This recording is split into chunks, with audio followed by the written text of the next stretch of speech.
When we want to love. My dad wasn't one of those preachy kind of guys. He was all about you lead by example. And my dad taught me something at a very young age. Do the right thing.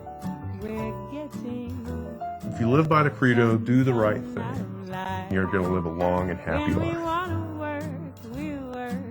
Let me go in and say there's not a person in this world that I enjoy spending time with more than John Jackson.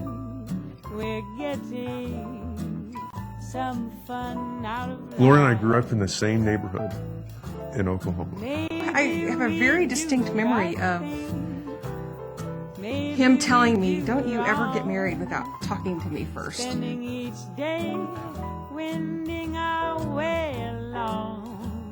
I looked at her and I said, that's the kind of girl I want to marry.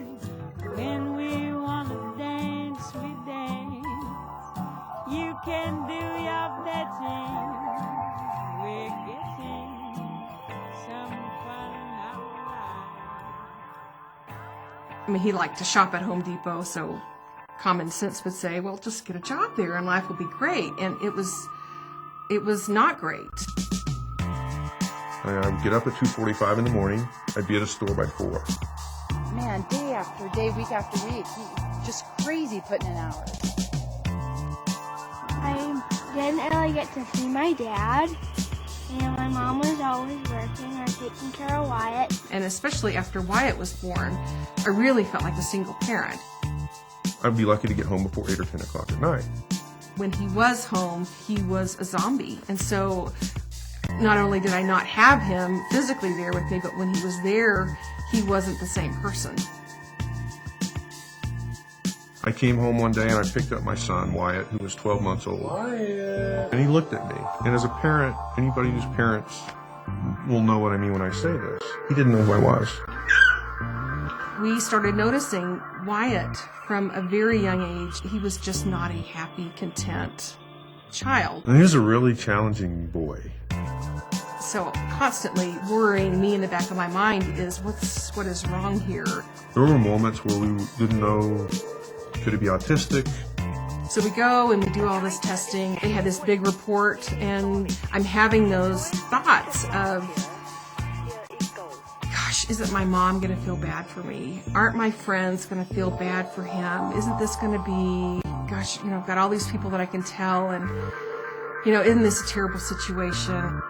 And that was the moment when the desire for me to make a change in my life hit threshold. I was willing to try anything to see a dramatic change in the quality of our life together as a family. We were in desperate search of what that opportunity was going to be like. Sitting at my computer one Sunday night and ran across this Beyond Freedom community. And I walked into the basement and she looked at me and she goes, John, I found it. And I knew exactly what she meant. And I said, so what is it? This is something unusual. She goes, it's a personal development program and it's called Beyond Freedom. And I know in my heart that it'll move us forward towards our goals.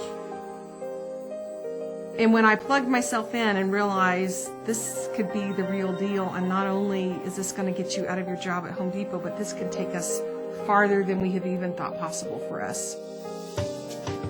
Well, just within 2 weeks, she got plugged into the training, into the support, wonderful leadership by our advisors. And I saw her begin to change. I saw her excitement, her belief with this opportunity even started to rise at a much higher level. And I caught myself listening to the calls. I'd sneak away. I'd get on a call even when I was at work. 2 months later, I walked in, looked at one of the other managers there and said, today's my last day. And I said, I'd like to be able to give you 2 weeks notice, but now for the first time I realize this is my life. Today's my last day. I'll stay if you want, or here are my keys. You can send me home. I'm like, oh, we need you to stay. Will you stay? I'm like, well, sure, I'll stay. But I just want to let you know today's my last day. That was a great day for me, by the way. I came back and fully committed to being a part of this Beyond Freedom community.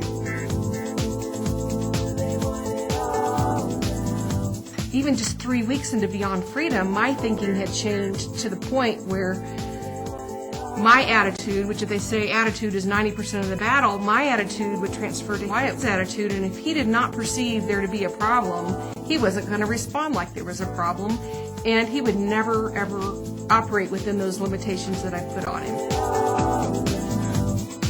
She saw a huge difference in him from the time I was home spending quality time with him versus when I was never home. I'm not claiming that there was any kind of medical miracle, but Where are you going? What do you see? gosh, I can't help but look at him today and think, this is the best thing that comes out of Beyond Freedom. It was all worth it. It was all worth it. Well, last time I checked, you only have one of these things called life on Earth. That's what I love about what this opportunity's, the Beyond Freedom community has given me the opportunity to have fun every day. I have that choice. I can be with my daughter, my son, my wife. That's the gift that's been offered to me. But I had to make the choice and take action on this gift and do what was necessary to manifest that reality into my life. My brother didn't really even know who my father was. And so he's changed a lot, and he knows my parents a lot more. What is this boy riding? He's riding a bicycle. I know in my heart, it was the energy that we were putting out. It was the confidence that we had in him that he began to instill into himself. And not too long ago, we just had a kind of a final wrap-up with our therapist, and they're like, he's a great kid. But there's no way this is the same kid than he was when he was 1 year old. Well, I agree, he's not the same kid. Well, quite frankly, I'm not the same guy I was a year ago either. We were really searching, and this happened to come across at a point in time that took us in a direction that our life will never be the same. Are you guys happy? I got my kids back. I got my son back. He's gonna know me. My son is gonna know me. Yeah. I'm happy about that.